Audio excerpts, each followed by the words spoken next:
Hi friends, welcome to SL Videos. Today in Indian election system chapter we can discuss about elections at different levels.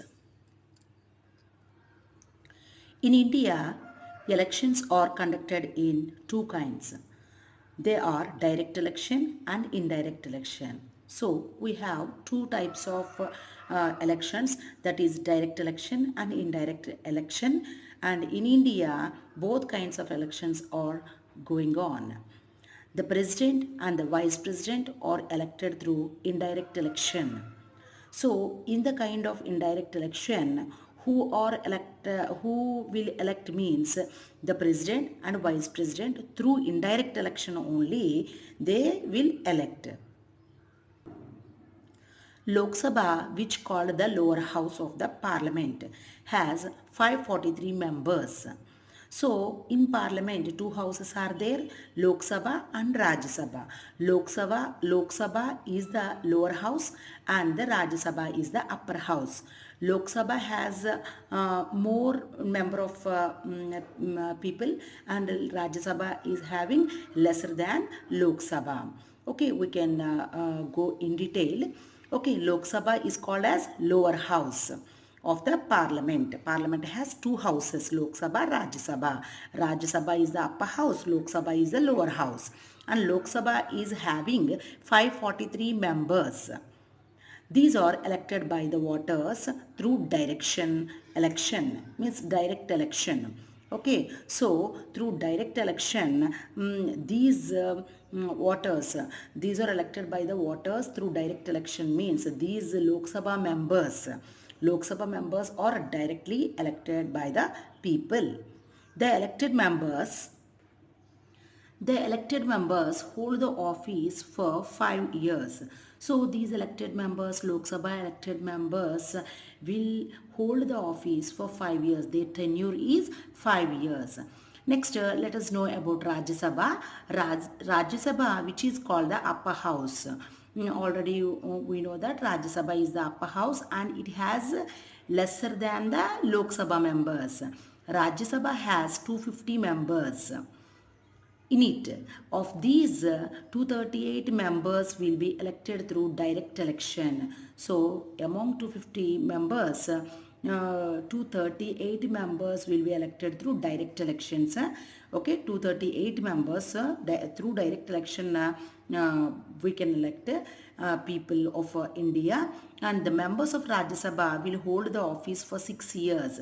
So here see, Lok Sabha members tenure is 5 years and Rajya Sabha members tenure is 6 years. Okay, more than the Lok Sabha, 1 year more than Lok Sabha. So Rajya Sabha's Rajya Sabha members will hold the office for 6 years, whereas Lok Sabha members will hold the office for 5 years only.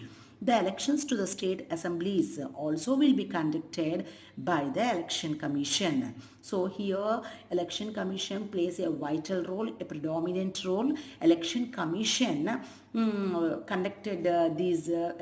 conducts state government, state assemblies elections also.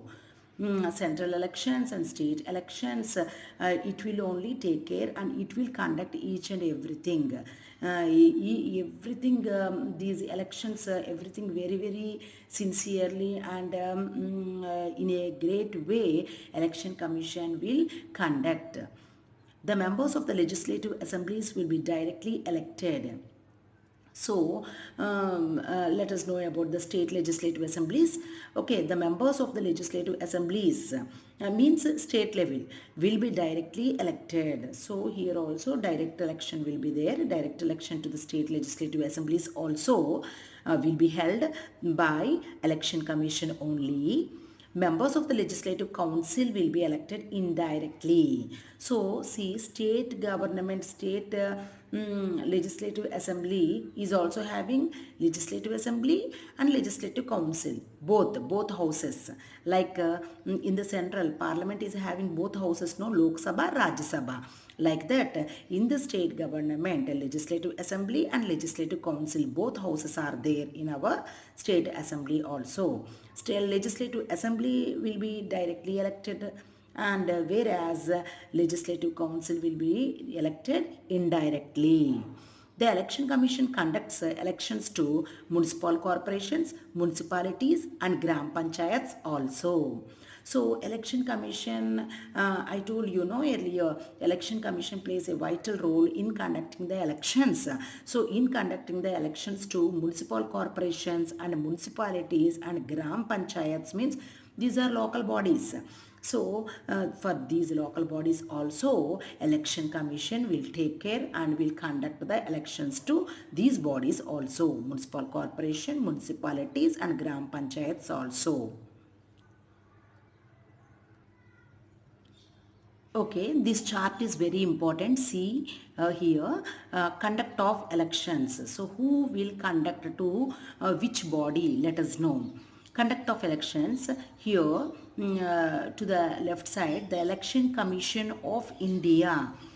Okay, the Election Commission of India will take care about the President, Vice President, Rajya Sabha, Lok Sabha, Legislative Council, Legislative Assembly. So the Election Commission of India is having the right to do the elections for these people. President, Vice President, they will conduct. Election Commission of India will conduct. Okay, not the State Election Commission. Election Commission of India means the central. Okay, Central Election Commission will conduct the elections for the President, Vice President and Rajya Sabha members, Lok Sabha members and Legislative Council. Rajya Sabha members and Lok Sabha members means Member of Parliament, MPs. And Legislative Council, Legislative Assembly means MLAs. Okay, MLAs and MLCs. Okay, so these people's elections. So who will conduct means which body is conducting means the Election Commission of India will conduct the elections for these people, President, Vice President and these people, MPs and MLAs. Whereas just see in the chart very clearly they are showing. Next, the State Election Commission. The State Election Commission will conduct the elections for municipal corporation, municipal council. So the local bodies in the state, State Election Commission will take care, will conduct the elections for the municipal corporation and municipal council. So is it clear to you? So it is very important chart, my friends. Okay, next.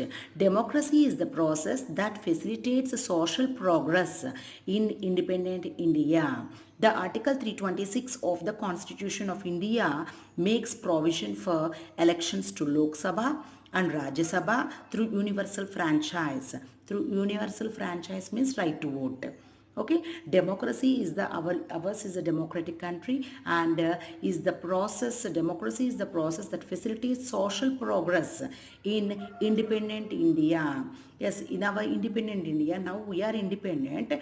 In our independent India, it is showing the social progress.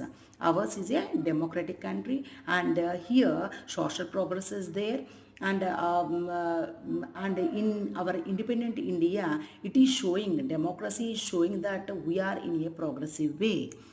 The Article 326, very important article it is. The Article 326 of the Constitution of India, what it is saying, makes a provision for elections to Lok Sabha and Rajya Sabha through universal franchise.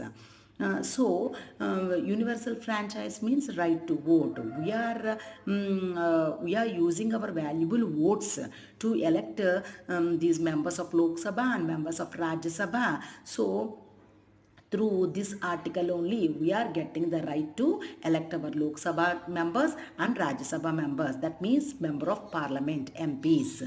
So this article is providing, this article in our constitution is providing such a nice universal franchise to us to elect the members of Lok Sabha and members of Rajya Sabha. Which article means, this is very important bit, which article is providing you?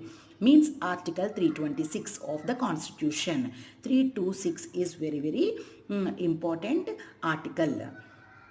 The Election Commission of India. Okay, let us know about the Election Commission of India in detail. The Election Commission of India, the Constitution of India entrusted the responsibility of conducting elections in India to the Election Commission. The commission came into existence on 25th January 1950. So it is very important date here, 25th January 1950. This commission, this means the Election Commission. The Election Commission of India came into existence on 25th January 1950. Very important day in our history. The headquarters of the commission is located at New Delhi, as its headquarters is at New Delhi. The Central Election Commission means New Delhi only will be the capital. Headquarters is in New Delhi. The Election Commission is responsible for the conduct of elections in India. So in India, its main aim, duty is the Election Commission is very much responsible for the conduct of elections in India very smoothly and very sincerely. The Commission prepares electoral rolls and conducts elections to Lok Sabha, Rajya Sabha, legislative assemblies and councils, election of the President and the Vice President. Already we knew through the chart which I was provided earlier. Okay, so these Lok Sabha members, Rajya Sabha members and Legislative Assembly members means MLAs, MLCs and President, Vice President, who will take care means the Election Commission of India will take care and will conduct very properly to these people. To these people means Member of Parliament, MPs, MLAs, MLCs and President and Vice President. Very important bit this is. Next, let us see about the Constitution of the Election Commission. The President of India appoints the Chief Election Commissioner and other election commissioners as per the Article 324(2) of the Constitution of India. So, who will appoint these people means President of India. Our President will elect these Chief Election Commissioner and the election commissioners, other election commissioners and Chief Election Commissioner. Who will elect means President of India will elect as per the Article 324(2). Very important bit here, 324(2). By the 324(2) article, these people were elected by the President of India. Through the Constitution of India, very clearly, it was very clearly mentioned in the Constitution of India. In the beginning of the Election Commission was a one-member commission. So in the beginning, it has only one member commission, only the Chief Election Commissioner will be there. But now it was changed. It had only one Chief Election Commissioner. So in the earlier, only Chief Election Commissioner will be there, only one member commission it is. Now it was changed.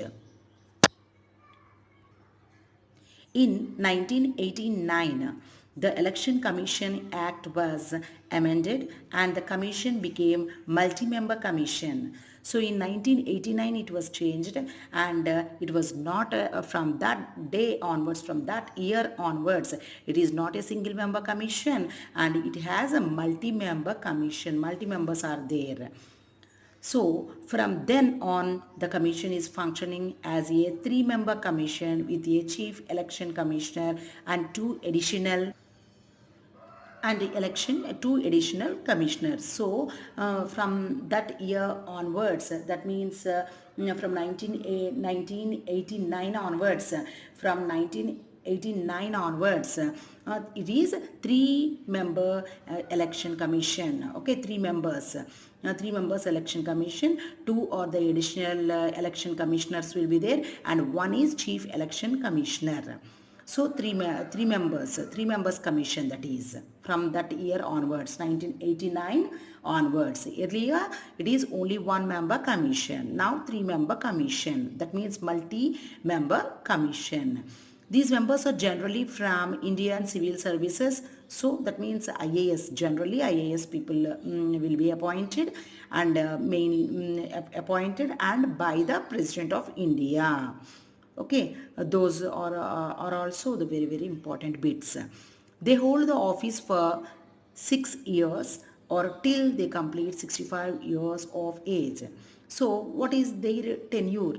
Means these people, these chief election commissioner and the other two additional election commissioners hold the office for 6 years. So 6 years like the Rajya Sabha people, like the Rajya Sabha members, 6 years. Lok Sabha members means 5 years. Rajya Sabha members, like Rajya Sabha members, 6 years or till they complete 65 years of age. So, or else till they complete 65 years of age. So whichever is the first one, okay, whichever is earlier. Okay, so next, the chief election commissioner enjoys independent supreme authority for the fair conduct of elections. So supreme authority totally vests with the chief election commissioner. So his suggestions or his decision is the final one, supreme one. Okay, so subordinate to him is the additional election commissioner. So chief election commissioner is the final word. He is having everything, supreme authority rests with him, in his hands only. Okay, the chief election can only be removed from the post only by the two houses of the parliament with the consent of 2/3 of the members. From this, we can understand the powers the election commission has. So here the chief election commissioner, chief election means chief election commissioner here. Chief election commissioner can only be removed from the post only by the two houses of the parliament. What are the two houses? Rajya Sabha, Lok Sabha, with the consent of 2/3 of the members. So if 2/3 members agree means it is final. From this we can understand the powers the election commission has. So election commission has such a nice powers, very great powers they have. So 2/3 of the members they must give their consent. If anything happened wrong, means if chief election commissioner if we have to degrade, or if we have to say anything, means for the post, if we want to remove the chief election commissioner, so it is very, very difficult. And this Rajya Sabha members and Lok Sabha members, 2/3 members, okay, by the two houses of the parliament, 2/3 members of the Rajya Sabha and the Rajya Sabha has to give their consent to remove the chief election commissioner. It is very difficult task. Why? Because chief election commissioner is he or she has the supreme authority, and they are with the fair conduct only. So it is very difficult to remove from the post. But if anything goes wrong, so it is in the hands of 2/3 members of the Rajya Sabha and Lok Sabha members to remove from his office, to remove this person from his office. So it is like that. Next, in the next episode, in the next video, let us know about what does the commission do. Thank you. ఈ video మీకు నచ్చినట్లయితే like చేయండి, share చేయండి, subscribe చేసుకోండి, పక్కనున్న bell ఐకాన్ని click చేయండి, all option కూడా క్లిక్ చేయండి. మా ఫర్దర్ నోటిఫికేషన్స్ మీకు వస్తాయి. Thank you.